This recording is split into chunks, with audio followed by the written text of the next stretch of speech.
Hi friends, అందరూ ఎలా ఉన్నారు? ఈరోజు చికెన్ కర్రీ చేసుకుందాం వచ్చేయండి. ముందుగా స్టవ్ ఆన్ చేసి డేక్షా పెట్టి ఆయిల్ వేయాలి. ఆయిల్‌లో చెక్క, లవంగాలు, కట్ చేసిన ఉల్లిపాయ, పచ్చిమిరపకాయ ముక్కలు వేసి బాగా వేగనివ్వాలి.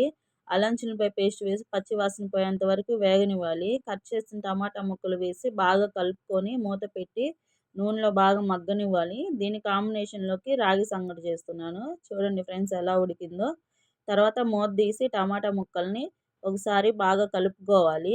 కలుపుకొని కడిగి పక్కన పెట్టిన చికెన్‌ని వేసి తగినంత ఉప్పు, పసుపు వేసి బాగా కలుపుకోవాలి.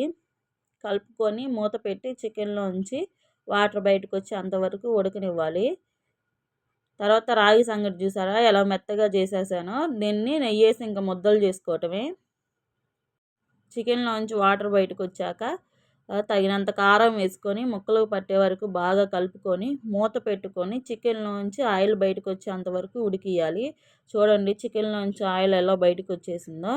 ఇప్పుడు మనకి రాగి సంగటిలోకి కాబట్టి దీనికి గ్లాస్ వాటర్ యాడ్ చేసుకున్నాము. యాడ్ చేసుకొని మూత పెట్టి ఆ నీళ్లు బాగా మరిగేంత వరకు ఉంచుకోవాలి. ఇప్పుడు మూత తీసి చూడండి ఎలా మరుగుతుందో. కొద్దిగా కొత్తిమీర వేసి ఒక 5 నిమిషాలు ఉంచితే చికెన్ రెడీ అయిపోతుంది.